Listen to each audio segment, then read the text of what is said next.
This ain't just a channel, this is BBTV. Nikki Sixx didn't just survive rock history, he collided with it. Before the recovery, the reflection, and the second act, he faced many challenges. There was chaos that nearly ended everything. Fame arrived fast, excess followed faster. This was a crucial point, and the line between creativity and self-destruction disappeared completely. This story isn't about shock value, it's about consequence for everyone involved. Because the most important part of Nikki's journey isn't what he did at his worst, it's what had to break before change was possible. A boss be rising, BBTV's igniting, turn the volume up, yeah, the whole world's invited. From the gravel roads to the neon dreams, she built an empire out of broken wings. Boss be rising, sky ain't even the ceiling when she hits go live, everybody feels it.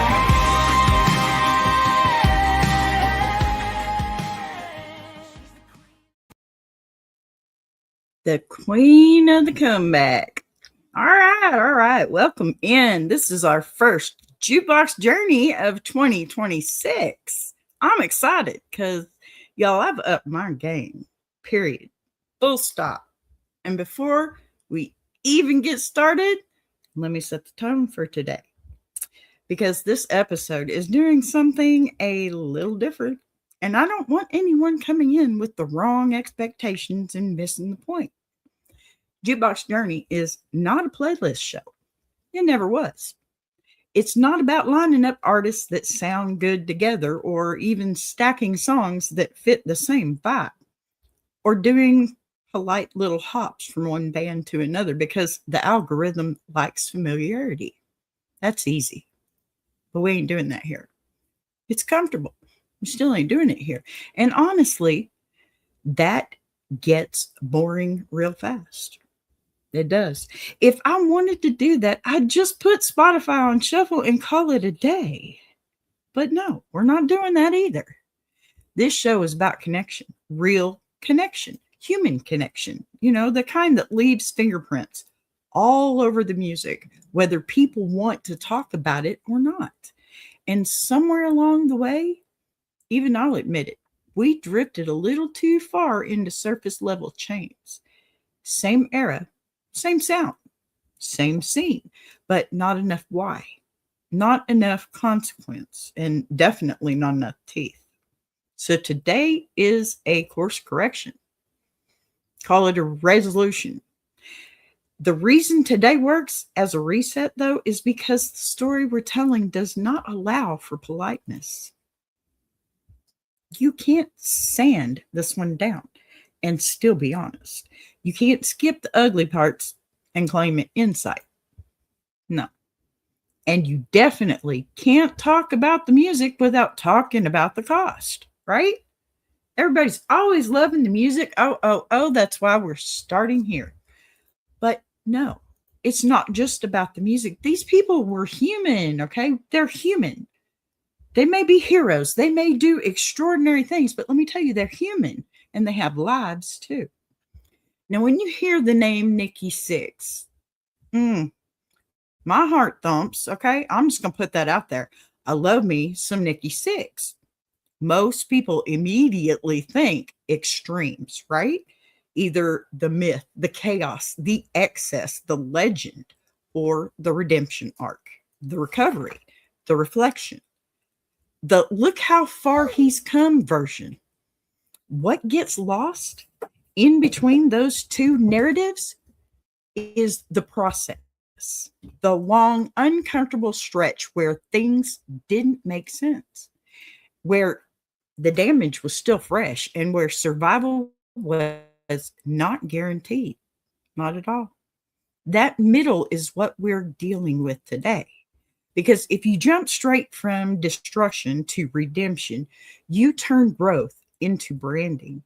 And that's not what this is. Growth that matters is slow and uneven and inconvenient. It costs relationships, okay? It costs identity. And sometimes it costs the very thing that made you successful in the first place. That's the spine of this episode. Like it or love it, stay or go.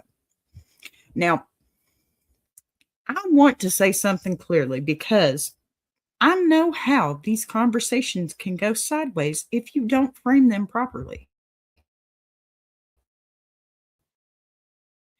This is not an episode that glamorizes addiction.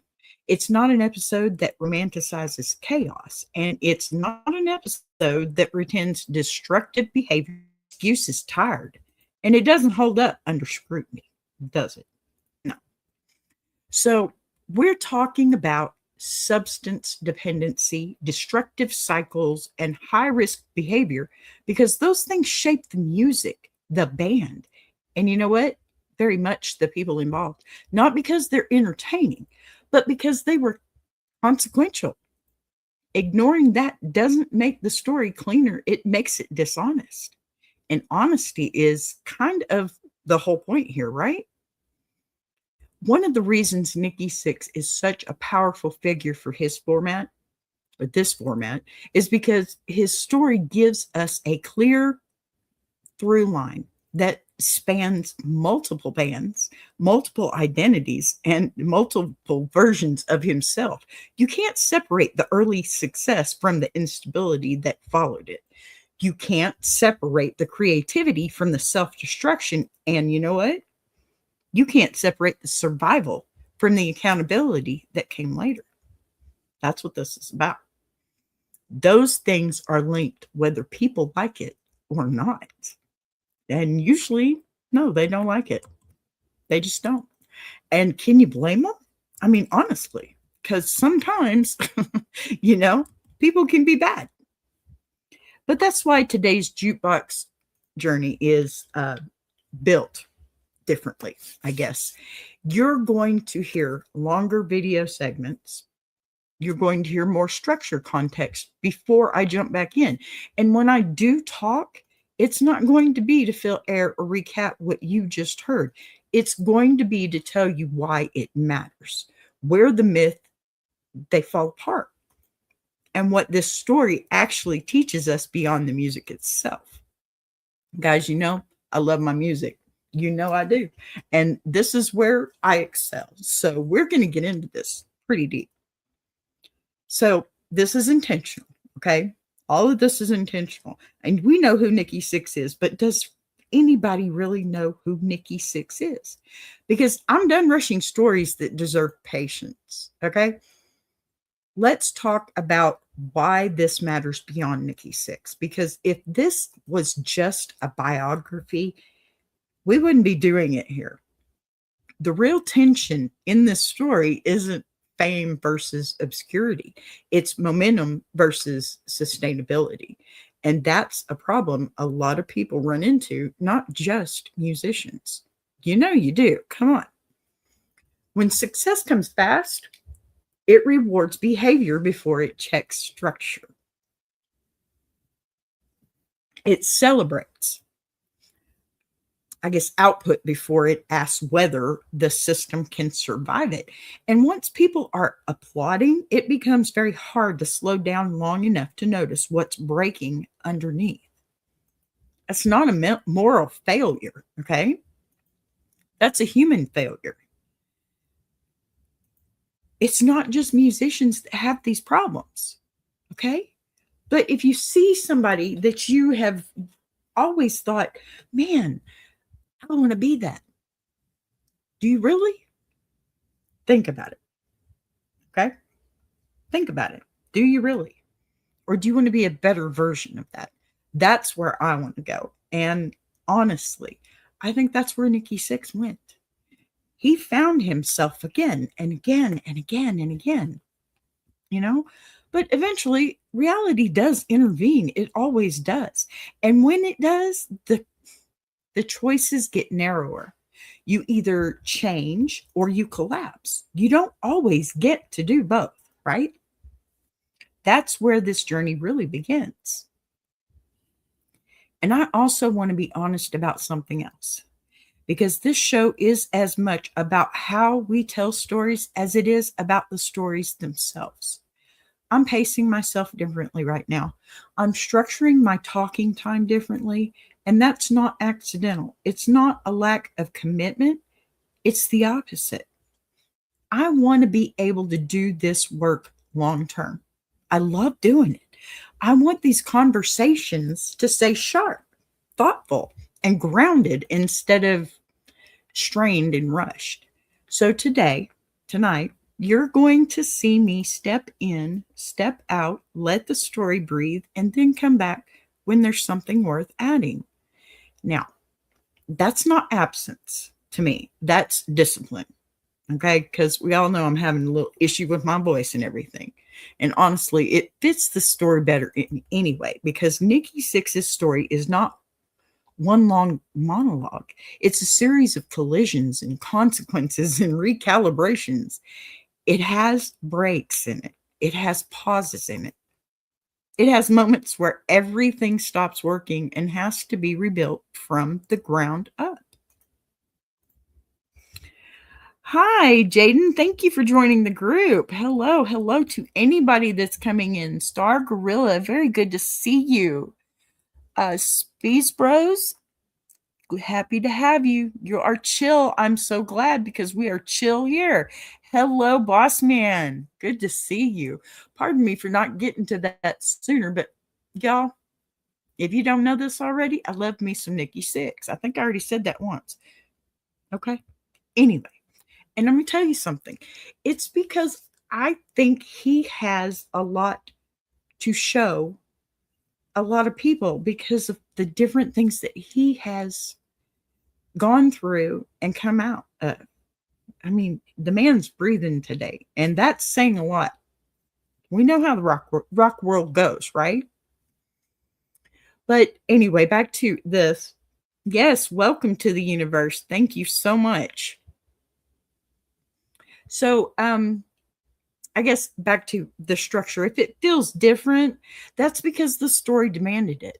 Now, before we roll into the first segment video, I want to say this to everyone watching who has ever had to step away from something they loved, a career, a relationship, a version of themselves, not because it failed, but because it was costing them too much. This episode is not about idolizing, Nikki Sixx. It's about recognizing a pattern that shows up everywhere once you know how to see it, right? So the moment where continuing the way you are means losing yourself entirely, the moment where stopping feels like failure, but continuing feels worse, that very moment where you realize that survival requires change, not just endurance. That's the connective tissue here. And it's always going to be. I think it's great. So we're going to talk a little bit about Mötley Crüe, a little. We're going to talk about 6 a.m. We're going to talk about chaos and control and ego and damage, recovery and growth. But we're not doing it to rank bands or crown heroes. We're doing it to tell the truth about what it costs to outgrow the myth that made you famous. It's a thing. All right, let's start where the story actually starts. Not with the comeback, not with the cleanup, not with the rebrand, but the conditions that made collapse inevitable and change unavoidable. Because without that, none of what comes later, it really doesn't make any sense. Y'all watch this. Actually, I think what we're going to do first is I have a little letter, and I almost completely forgot about that. We're going to start that first.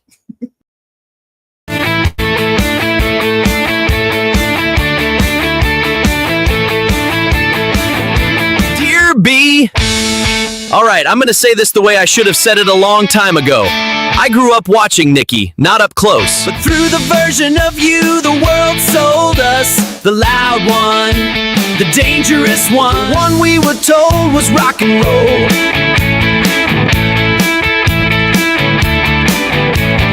And I believed it. Hell, most of us did. We thought the chaos was the whole point. We thought the damage was proof of authenticity. Back then, the questions we asked were stupid. It was a learning curve for everyone involved.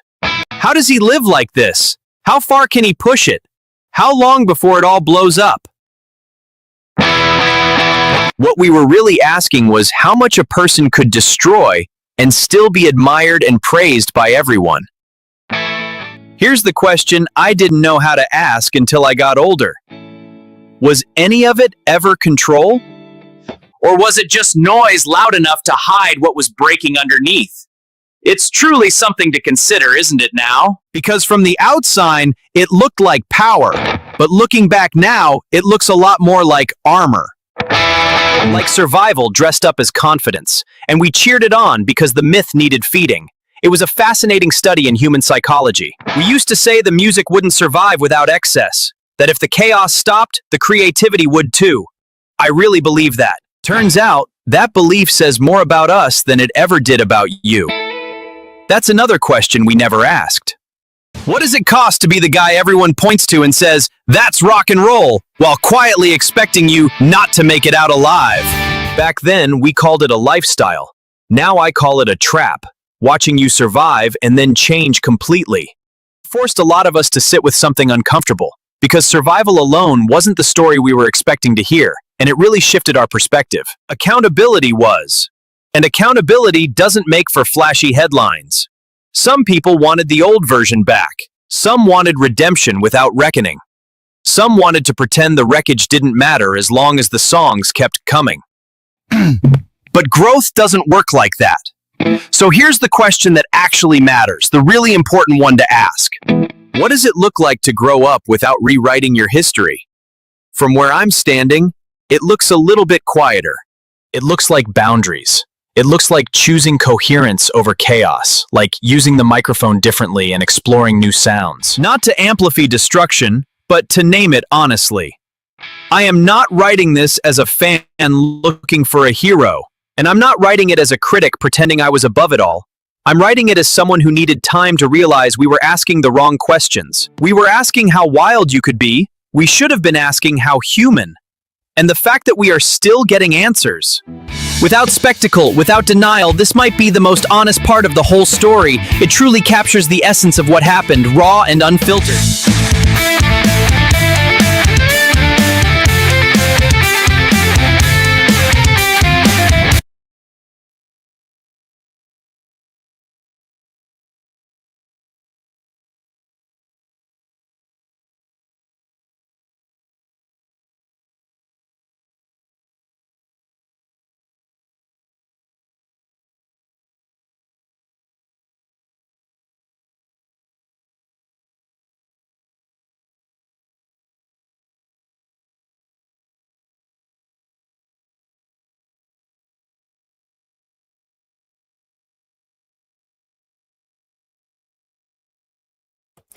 Thank you, Big Jack. I'm so glad you're here. Oh my goodness. It was the picture of me that just, it kind of flipped me out there a little bit. Thank you, Big Jack. Duh. All right. So get back to that picture there. Yes, that's me. I was about 16. Nikki Sixx on the wall behind me. Shades of John Lennon. You know what? I'll take it. I'll take it. I love these shades. They're my favorite. My husband wears a blue pair. Okay, so before I get into this, I really want to frame it properly because how you enter the story matters just as much as what you hear. This video is split intentionally into two halves, and that's not a creative choice. It's an honest one. The first half sits in the past, not the myth, not the punchlines, the reality. It looks at the environment that shaped Nikki Sixx early on, the speed, the pressure, the normalization of excess, and the way chaos slowly stopped being an edge and started becoming the baseline. This isn't about shock value, okay? It's about understanding how patterns form when success arrives faster than boundaries can keep up. That part of the story is uncomfortable for some people. because it forces us to acknowledge something we don't like admitting, that a lot of what we call rock culture rewarded behavior long after it started doing damage. Not just one person, but to bands of people, relationships, and trust itself. So if the first half feels a little heavy, that's because it should. It's meant to show what happens when momentum outruns sustainability. But the video doesn't stay there. Okay. The second half will shift a bit, not into erasure and not into a clean rewrite, but into reckoning. Hi, Lucy Warren. Good to see you, hun. Thank you for being here. So, into what happens when survival forces honesty, when denial stops working, when the story can't keep going unless something fundamentally changes. Thank you for being here, Lucy. I appreciate it a great deal. So, this isn't a redemption arc in the glossy sense. There's no pretending the damage didn't happen. There's no claim that growth cancels out the past. What you're going to hear instead is accountability, the quieter, harder kind. Now, this is also the kind that shows up in consistency and restraint and choosing to live differently, even when the old chaos would have been easier to tell or even to sell. And that's why I wanted this piece to run uninterrupted, because this is one of those moments where commentary gets in the way. The contrast matters more than my opinion. The shift matters more than explanation. And sometimes the most respectful thing you can do with a story like this is let it speak long enough for the difference to register on its own. So watch the first half for what it explains. Watch the second half for what it proves. He had a lot to prove, and he did. And remember, the most important part of this journey isn't that someone survived. It's that they changed without pretending the past didn't count. That's so important. You may not want to live in the past, but you can't forget it because it shapes you. All right. So let's roll this first half.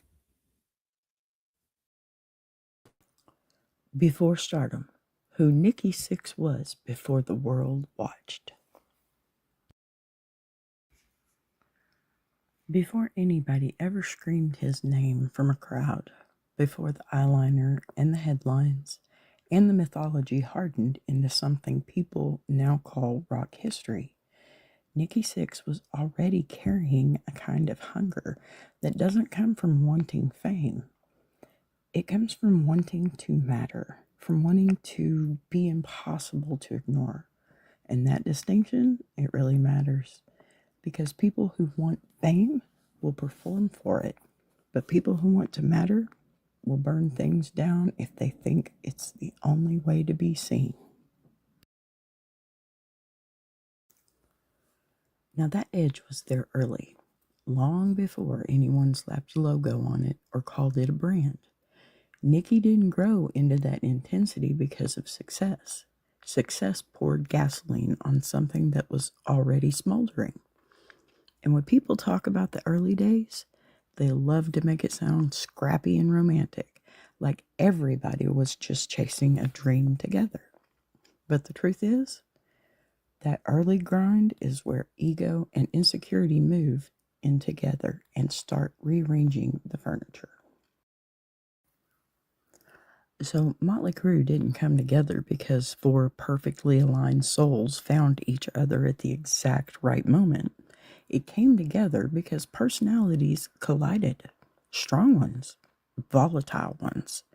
You had Vince Neil, Mick Mars, and Tommy Lee all bringing something essential, all bringing their own damage, and all operating without the guardrails that maturity usually installs later in life.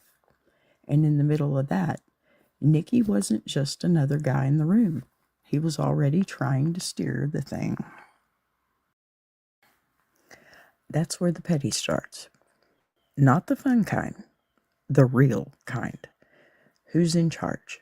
Whose idea gets priority? Who gets credit? Who's replaceable and who isn't?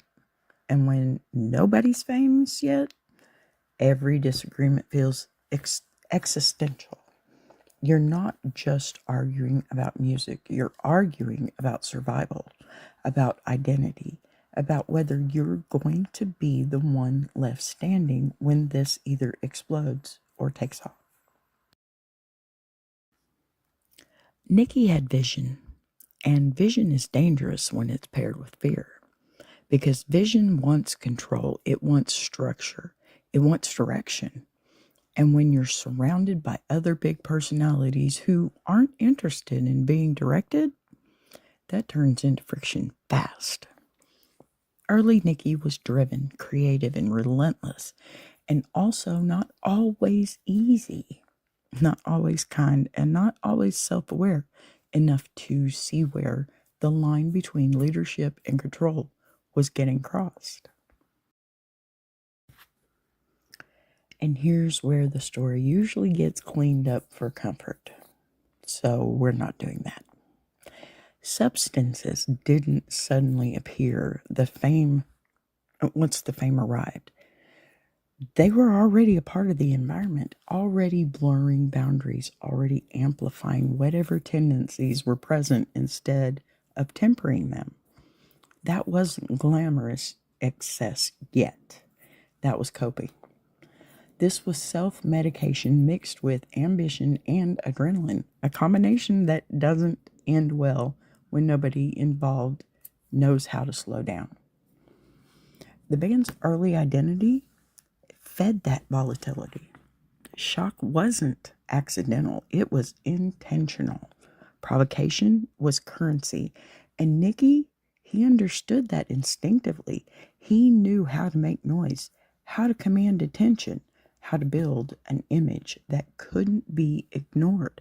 But when you build your sense of worth around being indispensable, you also make yourself impossible to replace and impossible to reason with. So that's where things start to get messy. Creative disagreements turn personal. Jokes turn into power plays. Loyalty becomes conditional, and nobody pauses long enough to ask whether the energy fueling the band is sustainable, because at that stage, sustainability feels like a luxury you can't afford. You're too busy trying to make it out of obscurity alive, right?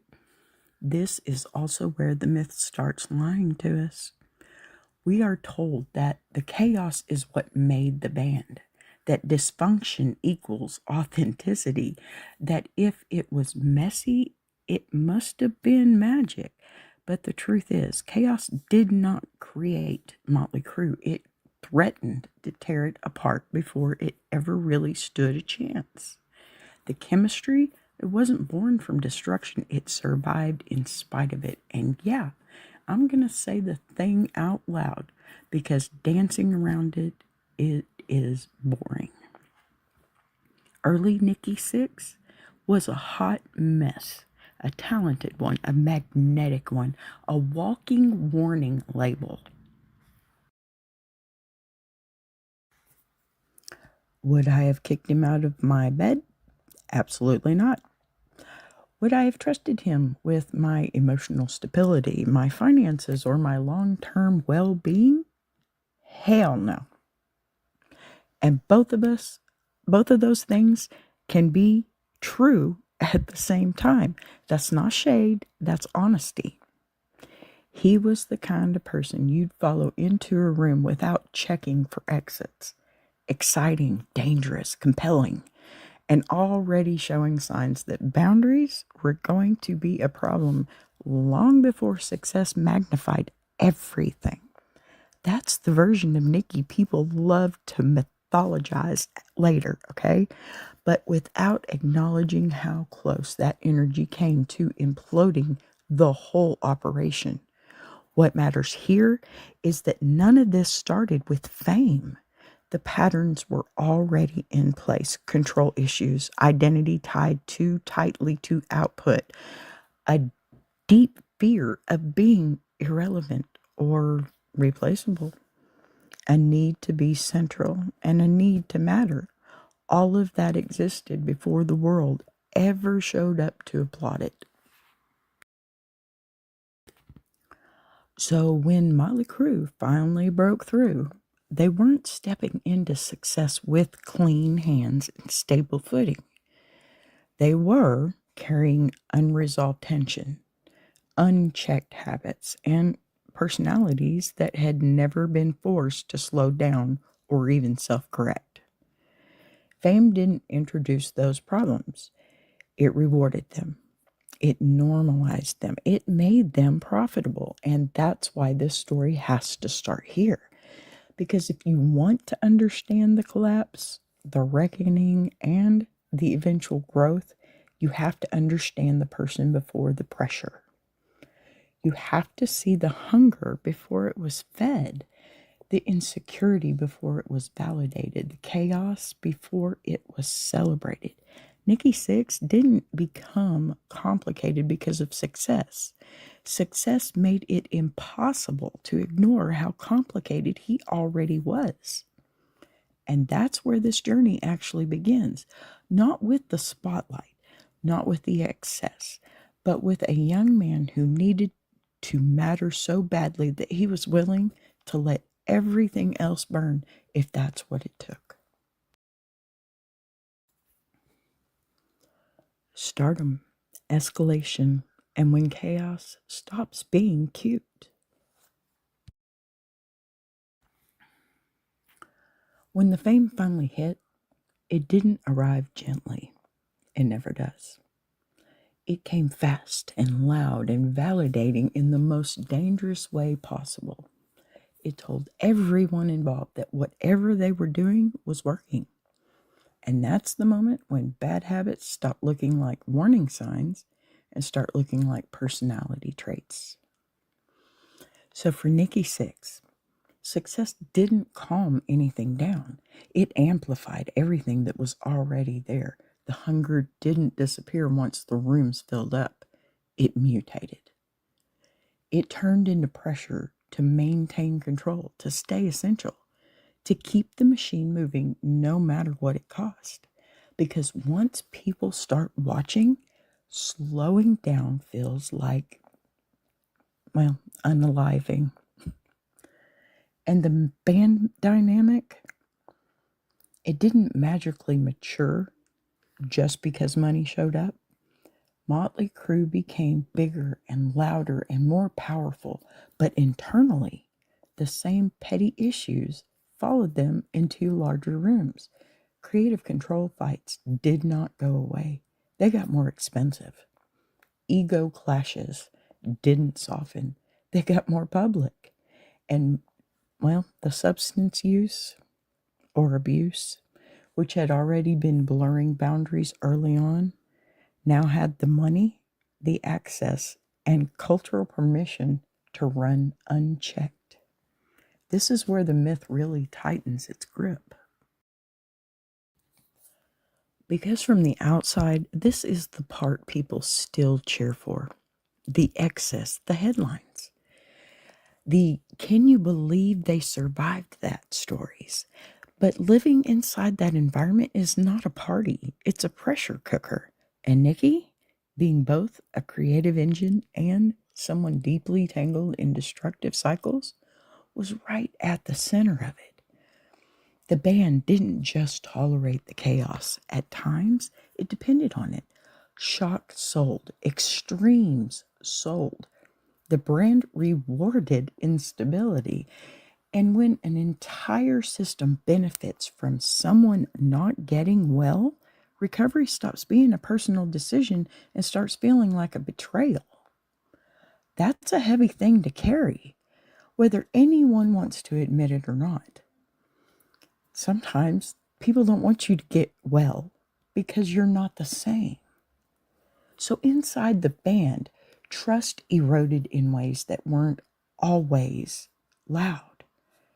it showed up in controlled battles, in resentment, in people keeping score. Who showed up? Who didn't? Who could be relied on? Who couldn't? And Nikki's role became increasingly complicated. Part leader, part liability, part symbol of everything the band was becoming known for.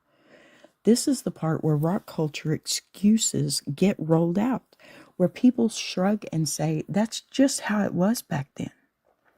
But that explanation, it doesn't hold up when you look closely.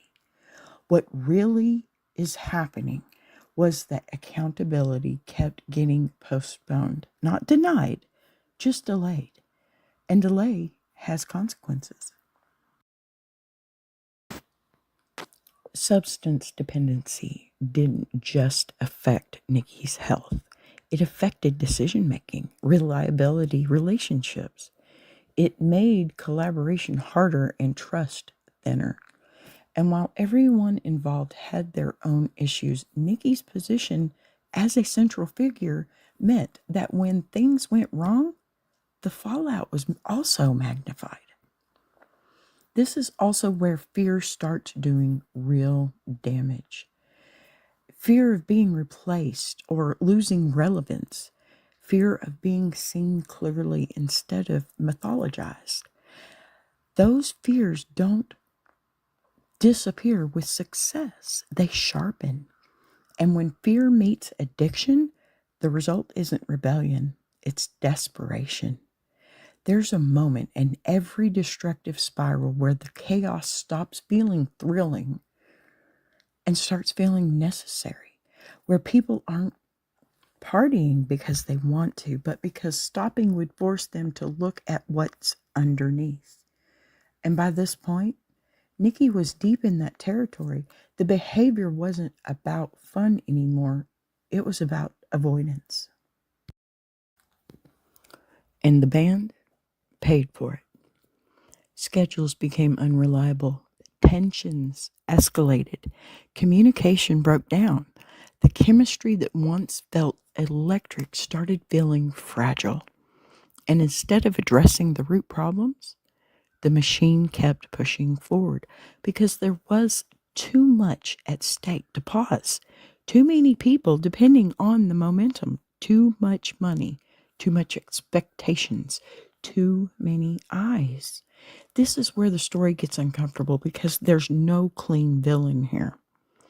Nikki wasn't a monster. The band wasn't heartless. The industry wasn't uniquely evil. But the system they were all inside rewarded survival over health and output over stability. And Nikki, already struggling, became the most visible fracture point in that system. What gets lost in the highlight reels is how lonely this phase actually is. Because once someone becomes the embodiment of chaos, people stop seeing them as human and start seeing them as inevitable. Like this is just how they are or who they are. Like the ending has already been written. That's a dangerous place to be. And here's where I'll say something that doesn't get said enough. Surviving that environment without intervention is rare. The odds are not good. The fact that Nikki lived through this phase at all is not proof that it was sustainable. It's proof that the situation had reached a breaking point. By the time things truly started collapsing, the warning signs had been there for years. The difference was that now they were impossible to ignore. The behavior that once made headlines now threatened lives. The chaos that once sold tickets now risked ending the story altogether. This is the moment where hot mess stops being charming and starts being fatal. And it's important to sit with that because everything that comes next, the reckoning, the recovery, the second chapter, only matters if we're honest about how close this all came to ending very differently. The myth tells us this phase was legendary. The reality is, it was unsustainable. And Nikki Sixx didn't survive because the chaos worked. He survived because eventually it didn't. That's where the first half of this journey ends, not with triumph, not with redemption, but with the undeniable truth that something had to change, or there would be a story no longer left to tell.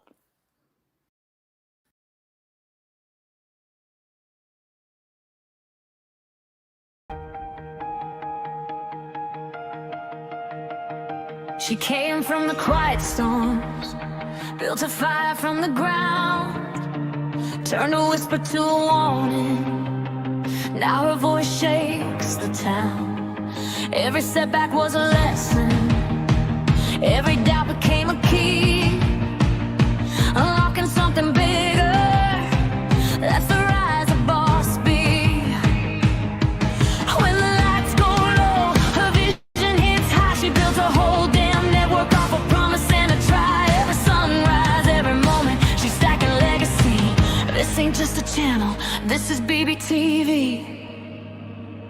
Boss B rising, BBTV's igniting. Turn the volume up, yeah, the whole world's invited. From the gravel roads to the neon dreams, she built an empire out of broken wings. Boss B rising, sky ain't even the ceiling. When she hits go live, everybody feels it.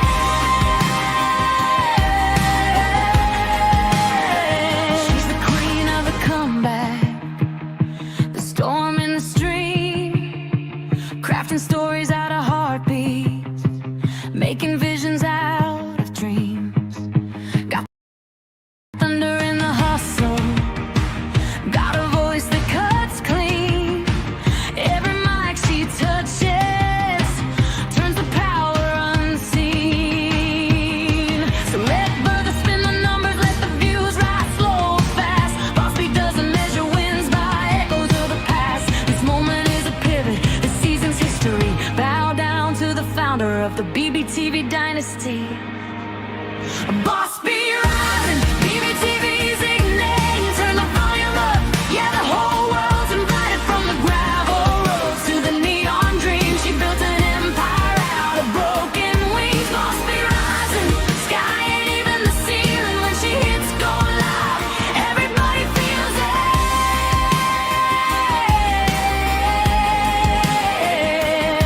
She's got fire in the head, it's got truth in the frame, got a heart that won't retire and a gift you can't name. Every loop, every letter, every dream she sets free, it's a love note to the world sign. Boss B.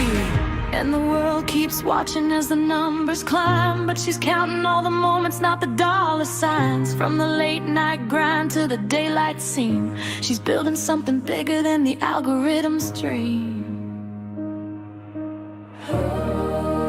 Boss B rising, BBTV shining, her story's rewriting, a legacy in real time. Boss B rising, BBTV's igniting. Turn the volume up, yeah, the whole world's invited. From the gravel roads to the neon dreams, she built an empire out of broken wings. Boss B rising, sky ain't even the ceiling. When she hits go live, everybody feels it.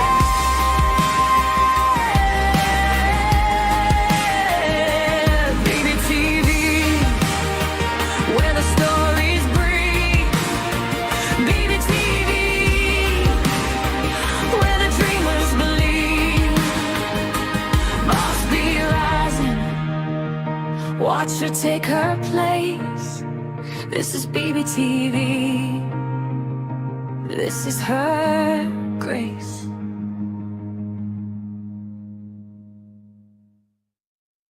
Join Boss B for Ask a Bee Monday through Friday, 12 noon Central Standard Time and Jukebox Journey every Saturday, 8 p.m. Central Standard Time. Hitting the wall when survival replaces the myth. At some point, the chaos stops being optional. It stops being a choice. a persona, a coping mechanism you can pick up and put down depending on the night. It becomes the only way you know how to exist. And that's the moment when the myth finally cracks, because myths don't survive contact with reality. Bodies do, or they don't. For Nikki Sixx, that moment didn't arrive as a dramatic epiphany or a cinematic turning point. It arrived the way these things usually do, quietly, brutally, and without asking permission. The behaviors that had once felt survivable, suddenly they weren't. The safety nets people assumed were there turned out to be imaginary, and the version of himself he had been running on autopilot could no longer carry the weight. This is the part of the story people either rush through or romanticize, because sitting with it forces a confrontation nobody really wants. Because hitting the wall isn't glamorous, it's not inspiring, it's humiliating. It's the moment where denial collapses and the story you've been telling yourself no longer holds up. Up until then, survival, it had been accidental. A series of close calls, chalked up to luck, resilience, or some twisted sense of invincibility. But eventually, luck runs out. And when it does, you're left with the truth in its rawest form. This isn't sustainable, and pretending otherwise is no longer an option. What's hard to understand from the outside is that hitting the wall doesn't automatically create clarity. Sometimes it creates panic. Sometimes it even creates shame. And you know what? Most of the time it creates silence. Because when your entire identity has been wrapped around excess, control, and constant motion, stopping feels like erasure. You don't fear losing the lifestyle, you fear losing yourself. That's where the real reckoning lives. This is the point where accountability enters the room, and accountability is uncomfortable because it doesn't care how talented you are. It doesn't care what you've survived before. It doesn't negotiate. It just asks one question over and over again. Are you willing to live differently or not? And that question doesn't come with applause. For Nikki, the confrontation wasn't just with mortality. It was with impact, with the realization that survival wasn't just about staying alive, but about acknowledging the wreckage left behind. Relationships strained or broken, trust eroded. People who had been forced into roles they never agreed to play. That's a heavy inventory to take, especially when you've spent years being rewarded for not slowing down long enough to notice it. This is also where the story stops being about substances alone and starts being about control. Because dependency isn't just chemical, it's psychological and it's emotional. It's tied to fear, to identity, to the belief that without the chaos, there's nothing left worth showing the world. And dismantling that belief requires something harder than willpower. It requires honesty. Honesty about the damage and the cost. About the fact that survival alone isn't growth. That's not a one-time realization. It's a grind. A series of small, unglamorous choices made without certainty that they'll pay off. Choosing restraint over indulgence. Choosing consistency over intensity. Choosing accountability over ego. None of that feels powerful in the moment. It feels limiting. It feels like loss. But it's also the first time real agency shows up. What's rarely talked about is how lonely this phase is, because the people who loved the myth don't always love the dismantling of it. Some fans want the chaos back. Some peers feel threatened by change. Some relationships can't survive the shift. Growth has a way of thinning the room, and that can feel like punishment when you're already stripped raw. And yet, this is where the story turns. Not because everything suddenly gets better, but because the direction changed. The energy that once went into destruction has to be redirected somewhere, or it eats you alive.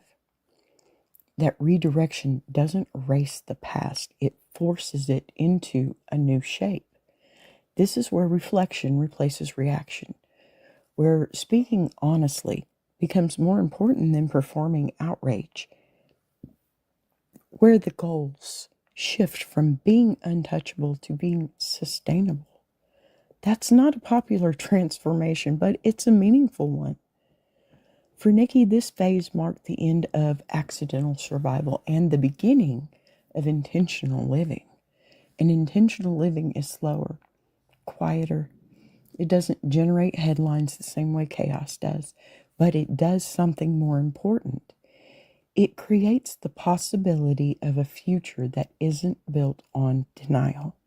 That's the difference between escaping consequences and learning from them. And here's the thing that matters most in this segment. Nothing about this phase rewrites what came before. Accountability doesn't work that way. Growth doesn't cancel damage. What it does is refuse to pretend the damage didn't happen. It integrates it. It carries it forward as an information instead of spectacle. It's a lesson. This is the moment where the story could have ended. Plenty of stories like this do. The fact that this one didn't isn't because the chaos was sustainable. It's because the person at the center of it finally stopped confusing endurance with strength. That's the pivot. And it sets the stage for what comes next. Not redemption as performance, not recovery as branding, but a different way of showing up that had to be earned the hard way. Because once you hit the wall and survive it, you don't get to pretend you didn't see it. And that changes everything. After the wall, growth with receipts, not a rewrite. What comes after the wall is the part people misunderstand the most. Because they want it to be clean. They want a straight line from destruction to redemption, from chaos to wisdom, from that guy to this guy. But real growth doesn't move in straight lines. It doubles back. It stutters. It forces you to sit with things you can't undo and decide how you're going to live anyway. For Nikki, the shift that followed wasn't loud. It didn't announce itself with fireworks. It showed up in choices that didn't make headlines at first. Slower decisions, different priorities, a willingness to be accountable without demanding applause for it. That's not the version of change people like to celebrate because it doesn't flatter the myth, but it's the kind that lasts. This is where people start asking the wrong questions again. They ask whether he found himself, whether he turned it all around, whether the story now has a happy ending. But those questions miss the point. The real change here wasn't about becoming a different person. It was about becoming a more honest one, about letting go of the idea that intensity equals truth and learning that restraint can be just as powerful. So one of the most important receipts of that growth is 6 a.m. And this isn't about comparing bands or ranking eras. This is about intent. 6 a.m. didn't exist to recreate the chaos that made Nikki famous. It existed to process it, to tell stories that couldn't be told honestly in the old framework. The music wasn't trying to shock anyone. It was trying to make sense of things that had already happened. That's a fundamental shift. When someone uses creativity to interrogate their past instead of escape it, you can hear the difference.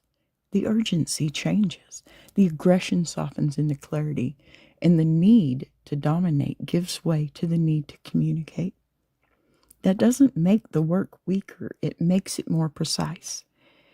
And here's where I want to slow this down, because this part matters. Growth isn't proven by saying the right things. It's proven by consistency over time, by choosing not to benefit from the same systems that once rewarded destruction, by speaking openly about recovery without turning it into a brand or a shield, by acknowledging harm without insisting on forgiveness as payment. That's a harder road than people think. Because when you stop performing chaos, you lose a certain kind of attention. You lose the easy headlines. You lose the caricature people felt comfortable with. And what you're left with is yourself, without the noise to hide behind. That's not glamorous, but it's brave. Another receipt is how influence gets used differently. There's a difference between telling stories about survival and using your platform to normalize responsibility, between reminiscing and advocating, between glorifying the past and contextualizing it so fewer people have to repeat it. That distinction is subtle, but it's real, and it's where maturity shows up. What I respect most about this space isn't perfection, because perfection isn't the goal. It's restraint. It's the refusal to rewrite history to make present more comfortable. It's the willingness to say, this happened, it mattered, it caused damage, and I'm still here, but I'm choosing differently. That's not redemption theater. That's accountability lived out loud. Now, this is also the part where some people get uncomfortable again, because they want growth to come with a clean slate. They want the past to be forgiven, forgotten, and filed away. But that's not how integrity works. Integrity doesn't erase the past. It integrates it. It carries it forward as information instead of spectacle. And that's why this story holds. Because Nikki didn't come back pretending to be harmless. He came back more aware, more contained, more intentional. He didn't ask the world to forget who he was. He asked it to see who he had become in relation to who he used to be. That's a crucial difference. This is also where the conversation circles back to power. Early on, power meant control, volume, presence at all cost. Later, power looks like choice. It looks like knowing when to step back, when to say no, and when to protect the work by protecting yourself. That's not weakness. That is command. And it's a lesson that extends far beyond one person or one band. Because how many stories do we celebrate where destruction is treated like a prerequisite for greatness? How many people do we applaud for surviving systems we refuse to change? And honestly, how often do we confuse endurance with strength and call it inspiration? This chapter challenges that narrative. It says what you don't have to burn everything down to matter. You don't have to be dangerous to be compelling, and you certainly don't have to destroy yourself to create something meaningful. That's a powerful message, especially coming from someone whose early career was built on the opposite belief. Now, I want to be clear about something else before we close this video out. None of this erases the earlier damage. It doesn't make the past worth it. Growth doesn't retroactively justify harm. What it does is refuse to add more harm to the pile. It draws a line and says, this stops here. And that's the quiet success of this story. Not that the music continued, not that the career survived, but that the person did with enough awareness to choose a different path without pretending the old one never existed. That's what makes this a real full circle moment. Not a return to where things started, but an arrival somewhere wider, somewhere that can hold both the brilliance and the wreckage without collapsing under either. Somewhere that allows the past to inform the present without owning it. And that's why this story belongs here. Because Jukebox Journey isn't about worshiping legends or tearing them down. It's about understanding how people change when the systems around them stop rewarding them their worst impulses and start demanding responsibility instead. Nikki Sixx's story doesn't end with redemption. It ends with coherence. Not that it's really ended. And in a culture that still loves chaos more than accountability, that might be the most radical move of all. Thank you, Nikki.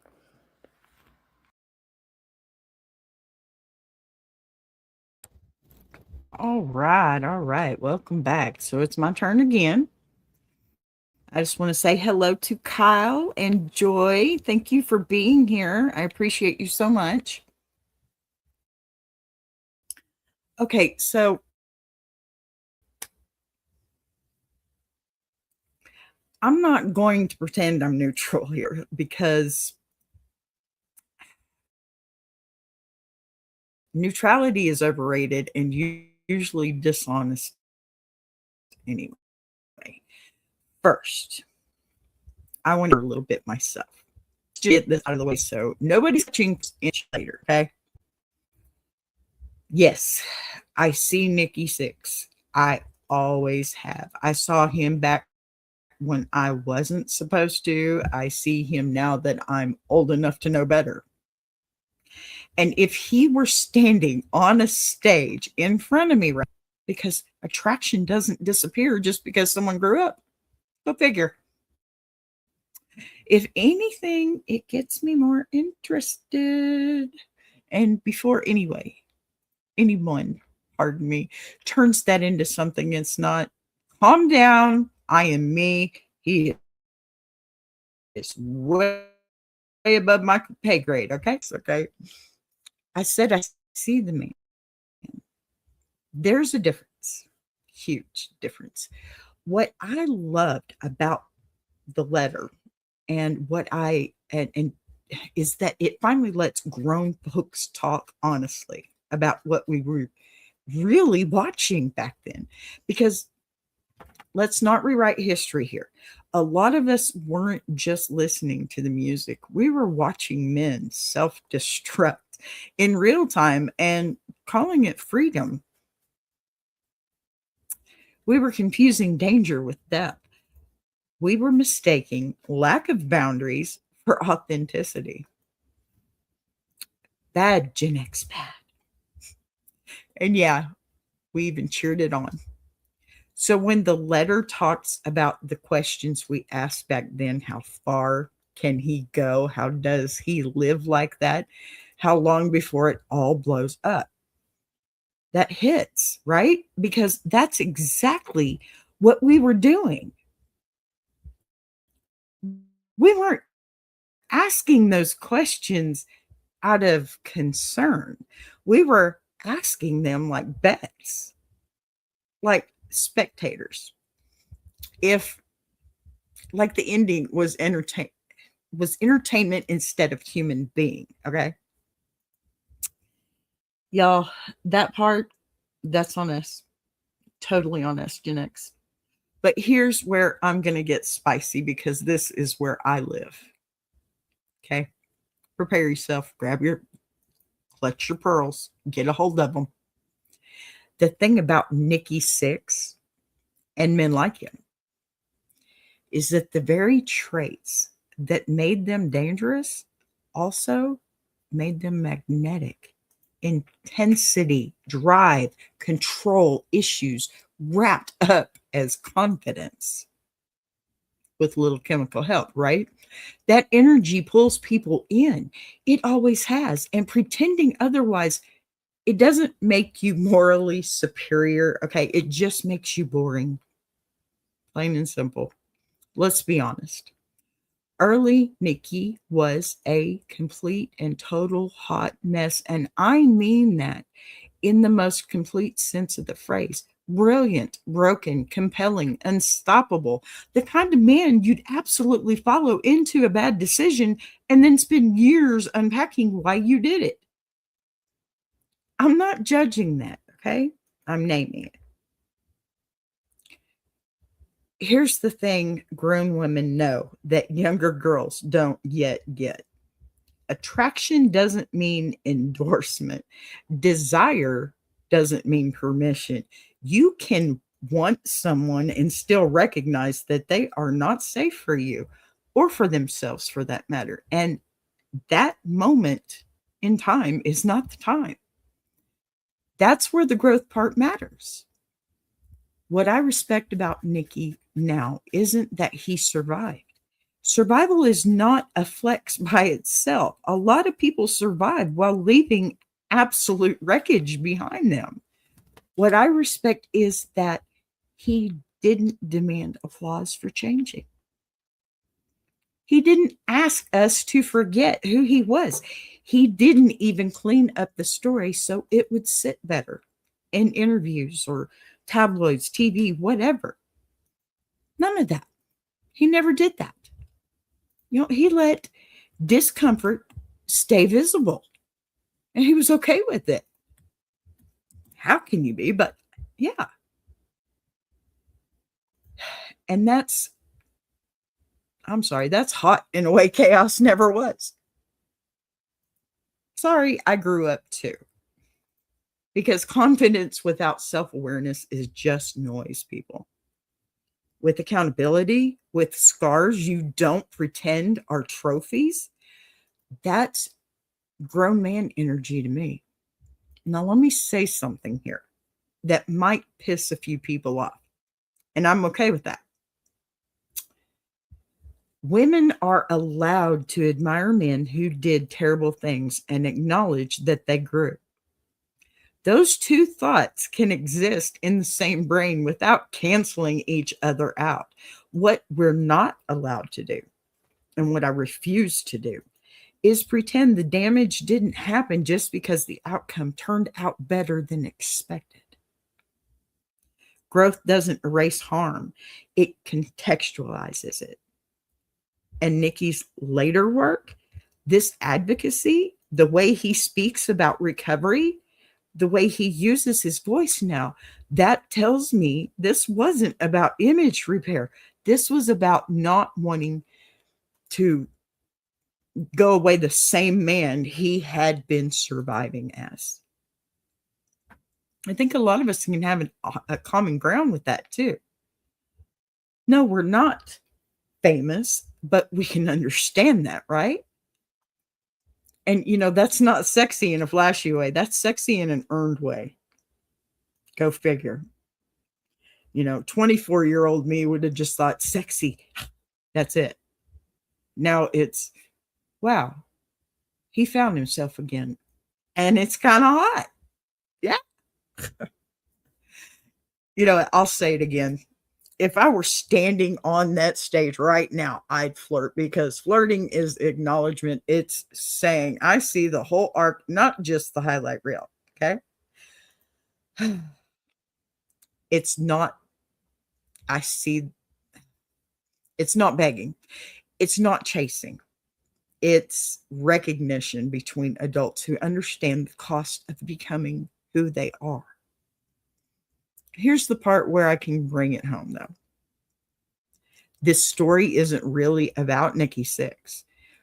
It's about what happens when we stop asking men to destroy themselves for our entertainment and start respecting the ones who choose to live differently. It's about letting people evolve without forcing them to pretend the past didn't happen. It's about understanding that accountability, it doesn't make someone less interesting. It makes them more real. That's common sense, okay? And frankly, I'm tired of comforty. I'm tired of conformity too. I tried. I can't do it no more. I'm tired of acting like grown women don't feel attraction, curiosity, admiration, and complicated things all at once. I'm tired of pretending insight has to be polite to be valid. And I'm really tired of shrinking the conversation so no one gets uncomfortable. Discomfort is where the truth lies, people. Truth hurts, right? So, yeah, this is me, flawed, loud, insightful, a little wild, fully aware of my contradictions, and I can admire the man without worshiping the myth. I can respect the growth without excusing the damage. And I can flirt without surrendering my standards. I'm married. I do not look like something Nikki Sixx would ever be attracted to. And I'm aware of that. Okay. My whole point. And it's not chaos. That's clarity. Seriously. And if that makes some people uncomfortable,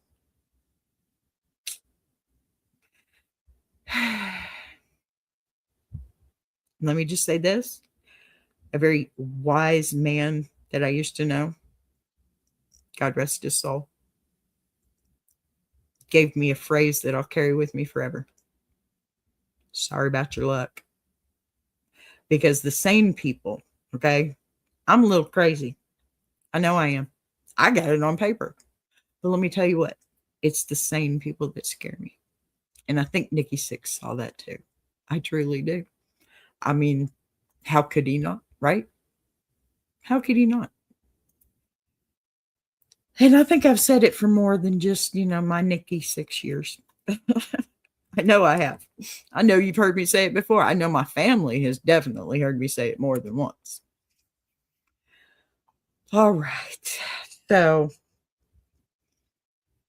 before I do anything else, I'm going to pull up a little promo VB. I don't know if you all know VB, but VB is VB and she's not spicy anymore. I put her in her place. So check it. Enjoying this show, subscribing is the easiest way to support what's being built here on BBTV.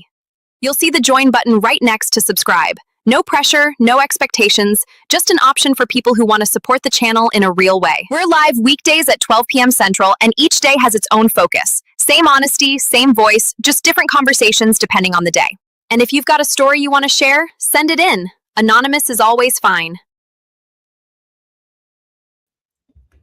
All right. Before we wrap this up, I just want to slow it down for a notch. Not to soften anything, okay? But to let it land where it's supposed to. Stories like this don't need fireworks at the end. They need honesty.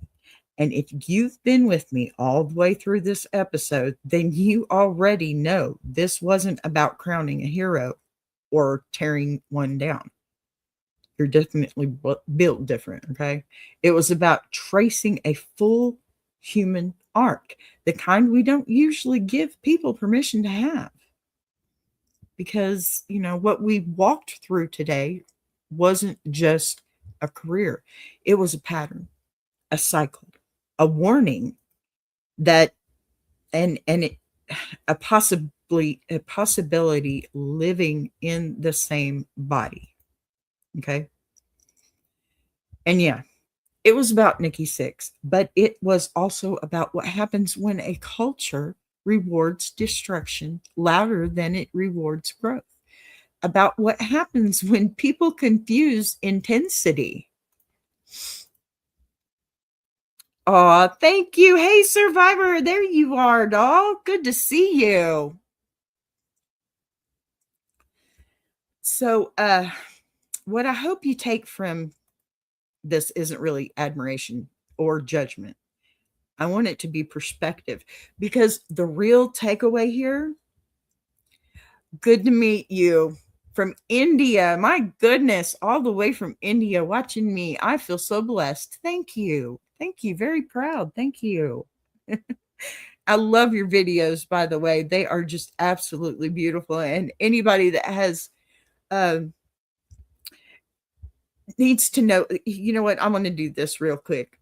Y'all go see Survivor Nikita, please. Beautiful, beautiful videos. I mean, amazing. I think I've binge watched 2 or 3 times this week. So you got this, honey. You got this. I'm very proud of you. Very proud to know you, honey. All righty. So, the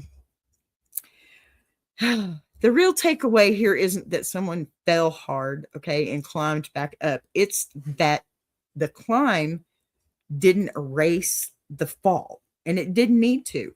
The value was in the reckoning, okay, the choice to live differently without pretending the old version never existed.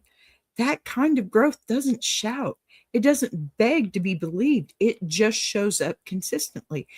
And let's do the talking, okay? That's something a lot of us recognize in our own lives. Even if the scale looks different, it's true. We all have versions of ourselves that got rewarded for behavior we eventually had to outgrow. We all have moments where stopping felt like failure, but continuing would have cost us everything. And we all reach a point where we have to decide whether we're going to keep feeding the myth or tell ourselves the truth. That's why this episode mattered, at least to me. And that's why Jukebox Journey is shifting the way it's shifting. We're not here for polite chains or surface connections anymore. We're here for the real links, the human ones, the uncomfortable ones, the ones that actually explain why the music sounds the way it does and why the people behind it changed the way they did. So if this episode felt heavier, it's intentional. I'm sorry. But if it felt more honest, good, and if it made you laugh, side-eye the screen, because I know some of y'all did, or rethink a story you thought you already knew, then it did its job. And I'm proud of it. Thank you for watching it. We're not done exploring these kinds of journeys, not even close. And moving forward, this show is going to keep leaning into depth, consequence, growth, and yes, a little feral truth when it's earned. Y'all know I'm all feral over here because conformity is boring and honesty lasts so much longer. Thank you for spending this time with me. Thank you for letting the structure breathe while I paced myself a little bit smarter, healthier. And thank you for being here for stories that don't need to be sanitized to be meaningful. All right, y'all. I got to go and give my throat breath here. That's Jukebox Journey for tonight, the very first one of 2026, and I'm so proud. We'll pick it back up next Saturday, 8 p.m., same time, same place, with another connection worth following, another story worth sitting with, and another reminder that music history, it makes a lot more. It makes a lot more sense once you stop pretending the people in it were not human. Until then, I'll see y'all Monday for Ask a Bee, 12 noon Central. And let's not forget that we do have a show that will be coming up tomorrow on the Iron Sharpening Iron universe. And I want you all to be there.